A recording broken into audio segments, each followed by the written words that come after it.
Assalamualaikum. Ni hari ni berapa bulan? Jap, hari ni 16 hari bulan 2 2020 ni, hari terakhir saya bersama dengan Suprema S saya ni, kesayangan saya. Sedih juga seru ni. Tapi apakan daya, kita kena jual deh. Kita kena jual. Walaupun sebelum ni kita jaga bagaikan minyak apa ni, gapo kata-kata tu, biarlah.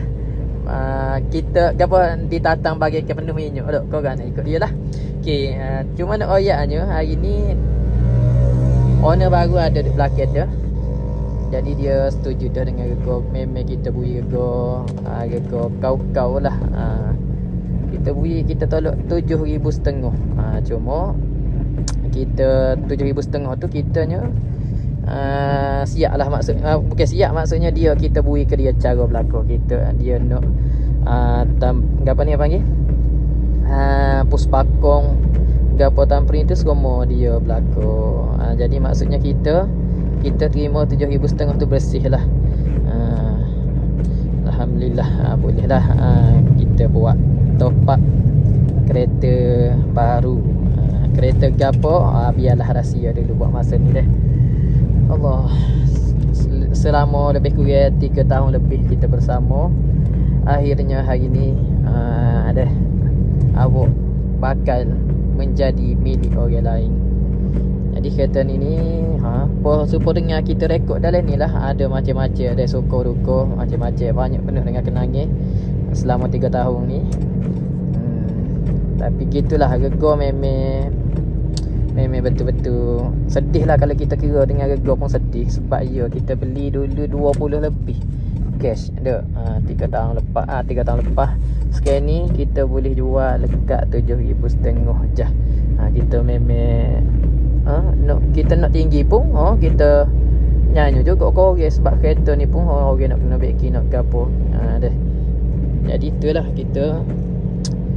saya lah kalau kira saya. Tapi nak buat gana, kita nak jaga pun kita panggil tak ada masa lah. Kita memilih untuk kereta baru. Kalau boleh tak sakit kepala dah. Cuma mikir kena cari untuk bulan-bulan tu je lah. Sekurang-kurangnya kita tak sakit kepala, tak talah kerja, kita nak buat gapo on the spot, kereta tak berona. InsyaAllah lah, mudah-mudahan gitulah deh. Okey, inilah ambo nak royaknya. Ambo pun tak tahu nak royak ke apa tu. Saat ni ambo dengan harapan ambo dia nak mari tengok jalan dulu. Dia buat balik rumah buat keputusan. Ni dia pakai nak lalu. Allah, ambo jeng seru sebabnya kereta kita buat lung kereta baru. Lepas tu kereta baru tak tahu bila lagi. Lepas tu ni pula cuti raya Cina tu. Hari Ahad depan pula. Hari ni baru hari Senin. Seminggu lagi. Allah deh. Alhamdulillah. Inilah apa ni, owner baru Suprema S kita deh. Ni bagi Juhasa. Mana tak dalam. Lepas tu beres. Terima kasih banyak. Jagalah molek deh kereta kita ni. Apa-apa hal telefon insya-Allah. Untuk tukar nama ke apa. Insya-Allah. Okey. Nama ni cuma kita kena ditamping deh. Tamping elok lah bila-bila. Kita nyanyi lah guna nama orang, takut ada gapo-gapo. Lagi dah lagi yang kereta kita.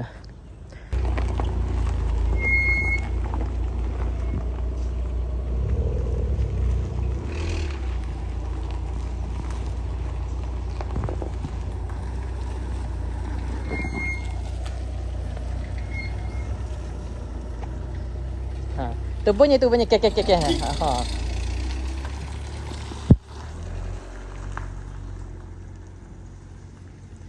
Alhamdulillah.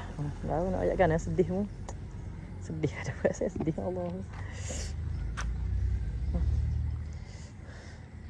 Wallahi yang sedih ni. Taubat.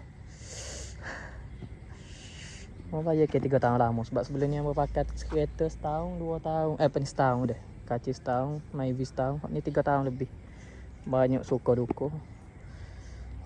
Alhamdulillah. Itulah. Assalamualaikum warahmatullahi wabarakatuh.